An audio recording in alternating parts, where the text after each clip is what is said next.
Kelvin Mr. Davis. Speaker. Thank you, Mr. Speaker. I'd like to start off where my colleague Trevor Mallard finished off, and by saying that I don't think that this bill will do anything to raise achievement, because what we're looking at here are things right outside the classroom, such as police vetting of contractors, such as the registration of teachers. Now, when we're talking about education, we need to talk about what it is that actually does raise achievement, and we need to focus on those things at the end of the spectrum that are about the difference between, about the interaction between the teacher and the student.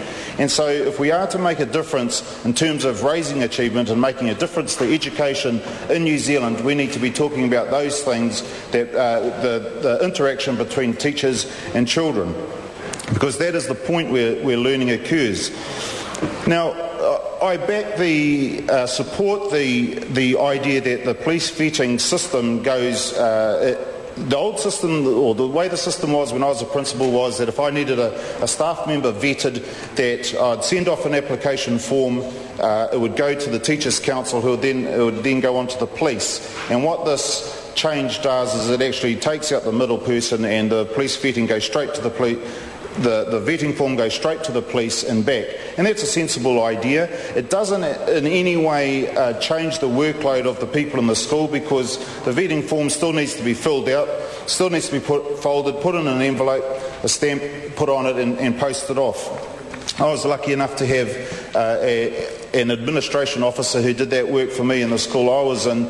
Not all schools have that. It often comes down to the principal having to do that sort of menial work, for want of a better description.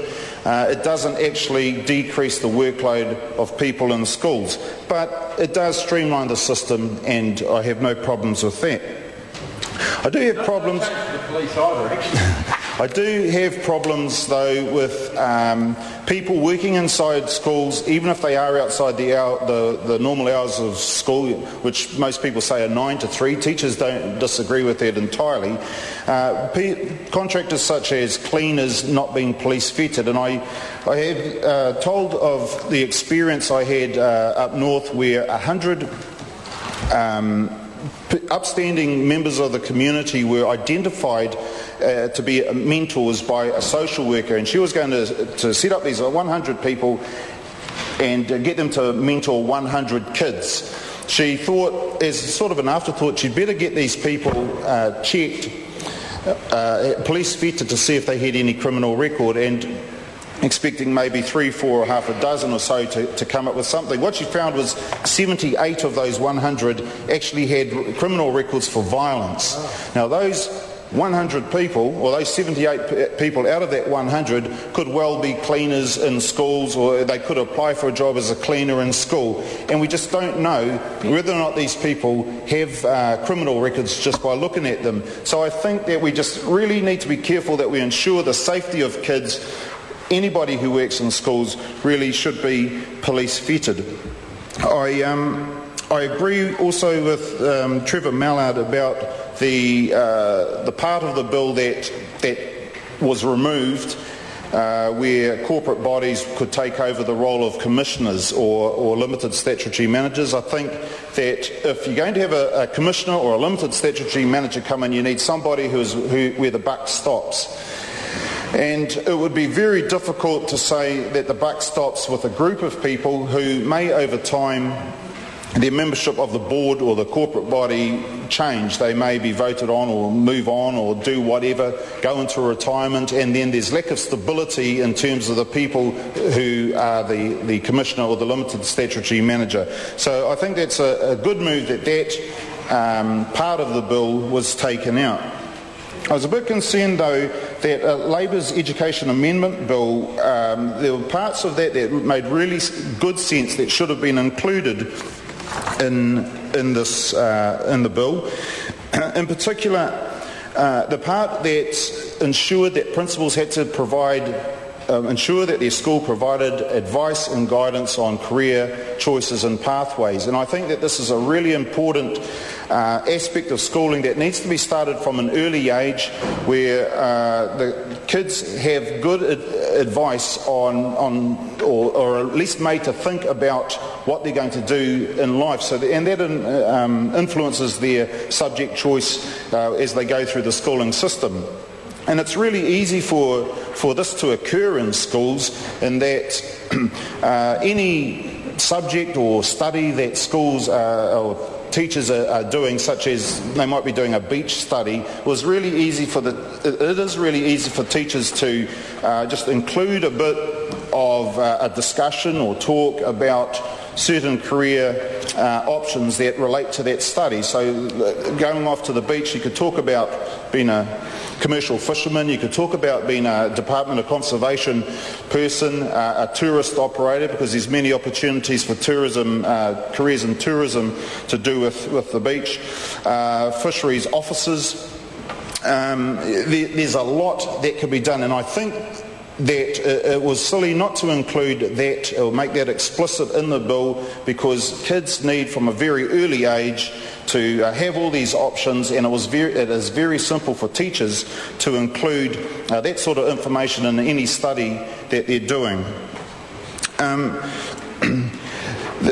Also, it was explicit in Labour's Education Amendment Bill for the performance of principals to be managed and to be monitored by their Board of Trustees. I think that should be also part of there. I think it's really important that principals are held to account by their Boards of Trustees. After all, the Boards of Trustees represent the community.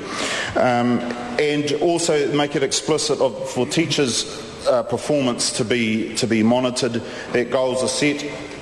And I think that by not including that, it sort of undermines the government's aims and intentions for the highest possible standards in education. There was another part in that wasn't included, and that was ensuring the enrolment at school of all persons entitled to be enrolled. Now, that sort of makes a mockery of the 30,000 students that are truant or meant to be truant every day, if it's actually not explicit for the principal to ensure that they are enrolled. Supposedly there's this army of kids that don't turn up each day, but if it's not explicit that the principal has to, that the school has to enrol all persons entitled to be enrolled, well, that sort of makes a nonsense of that whole truancy thing, where we have to make sure that all kids are at school if they're meant to be at school. Now, actively managing and reporting on the school's performance and the aims and objectives set out in the school charter was something else that wasn't included, and that the Labour Education Amendment Bill number 3 had, but isn't explicit in here. Now, the school's charter is its agreement, the agreement between the school, the community, and the government as to what its aims and objectives are, and it's really important that those aims and objectives are reported to the communities, that in open manners, so that the community actually can hold the school to account. It's quite interesting that a number of people live in the misconception that schools aren't actually held to account, but they're held to account every day by their community. Teachers are held to account by principals, by boards of trustees, and it should be kept that way and be kept explicit in this bill. One last thing, Clause 15 of the Education Amendment Bill amended Section 35A, and it had new provisions that treated private schools the same as other schools. And I go back to what I was saying last night, that it would be really cool if private schools were treated the same as state schools, and that they or state schools are actually treated the same as private schools, I should say, and that they had the choice as to whether or not that they could implement national standards. With that, Mr. Speaker, thank you. I call Catherine Delahunty.